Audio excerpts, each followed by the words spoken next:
The House of the Dragon, or as we should call it, the episode that got Twitter way too horny. Yeah, that's about right. The theme of this episode is fucking sex. Yeah. Okay, yeah, sure. We already lost our fucking shit. We got age restricted within the first 3 seconds because you're cussing, man. My fucking bad, dude. The theme is sex. The theme is fucking. The theme is manipulation. Let's be honest. That's what this whole episode's about. Mm-hmm. It's gonna sound bad because this is my favorite episode of the season so far. Oh no. But it's not because of all that. It's because it has the most easy to see characterization for me. You get to see Daemon as who he is the manipulative dirtbag he is. Yes. And you get to see Viserys, who's not as clean as he likes to be made out to be. Alicent doesn't really want to be with him at all, but King got to get what the king wants. And then you got Rhaenyra, who's still trying really to discover herself, and that's where Daemon's manipulativeness comes in. It's crazy. Thoughts, comments, guys? I mean, yeah, I agree with you. That's about where I was. I mean, shit, dude. Damon obviously. No, I thought you were continuing. I think Daemon was very much showed his true colors of being a fucking scumbag. But he was above all that, and he realized that. I can't even say that with a straight face, bro. What a fucking piece of shit. No, I think so. We talked a little bit off pod, right, about the whole brothel, fucking house thing.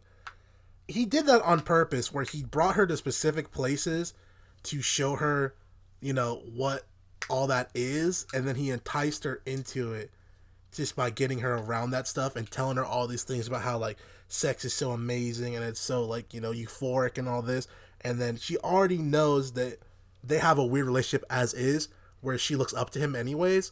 So him implanting those thoughts into her at that place at that time, and then being overtly sexual with pinning her against the wall and all that weird shit, and then pulling back when she wants to engage, that's his way of planting seeds in her that she needs him. Are we gonna talk about the fact that it seemed like he was not exactly set up, but he was led into that?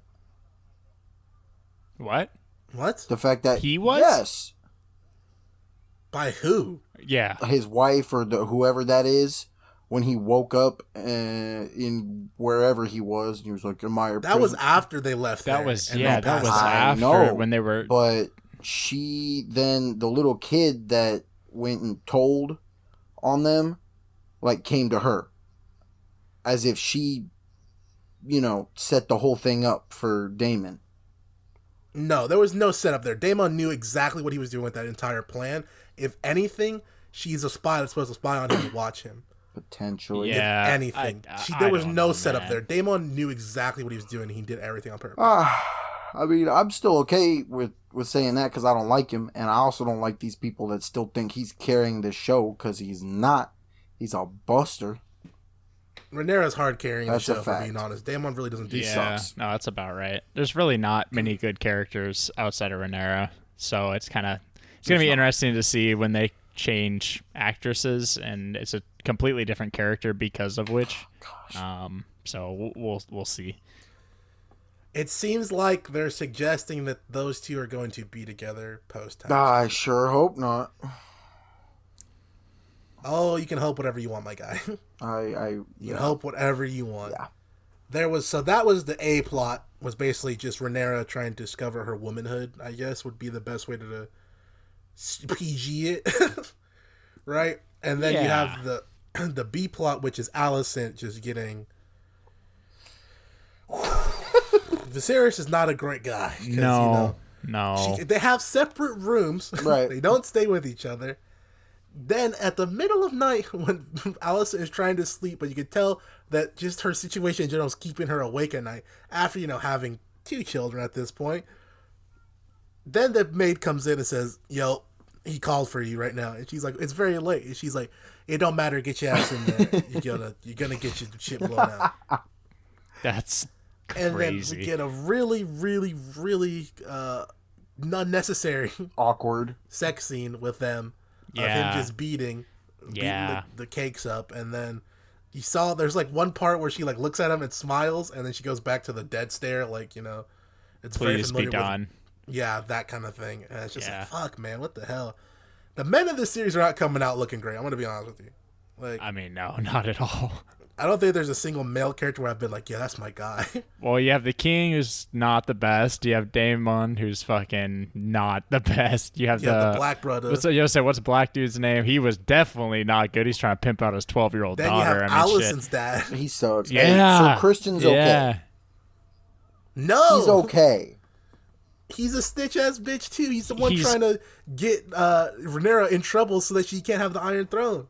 What? He's literally the knight in shining armor, like literally to a T. Did you watch the show? I did. Like they literally talked about it this episode. I did watch it. Where Rhaenyra says he keeps trying to get me in trouble and rat me out for everything I do so that his bloodline could get access to the throne because Aegon is Alicent's kid with the king. Bro, I said Sir Criston.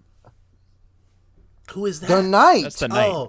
Oh, I thought you were adding on because I don't know the names of these you characters. Dummy. No. I said the dad, and you said yes, Sir Criston. No, I said Sir Criston is okay. Talking about someone completely different. Yeah, I would because agree. I agreed with That's what I'm you, saying. and then I said something else. Is he though? Because he went and beat it up right away, and she's like, what, 17, 16 canonically He did, right now? bro. Come on, he did not want to. Like, Yeah, I mean, like, Bro, eventually, he's a grown man. He could have backed out. Stop it. he could have. You're right, but dude, you know, he's getting cornered in a room. Like, you can't blame him for that shit. Bro, you kind of sound like you're about to commit a Me Too movement. Dude, come on now. God damn, I don't know. There are I two think consenting all men are adults, trash, bro. Yeah, okay? me too, bro. You have a penis, you can go fucking kill yourself. God damn it, dude, chill out. Okay. Eli's apparently dangerous. done with this, so he's just gonna try and get us off the airwaves. God, All dude, right, this we're show's back. so fucking boring. No, it's okay. I'm against this. You want to talk about boring? Let's talk about the next show. We'll talk about. Yeah, we can talk about that one too, and how boring that one is too. Because this one, at least, I can keep up with the plot and I enjoy it. And most episodes have a self-contained like little story in it, right? I would agree. All right. House of Dragon this week was crazy. Also, all of you shippers out there are like, "Oh my God, Rhaenyra x Daemon, you're weird." Yeah, no, that's still no. incest. It's not okay. It's not okay for any reason, and I would love for one person to give me a good reason because there's not one. He's also in a position of power over her because he's older, royal. It's just weird. Don't be doing that, my guys. Not a fan.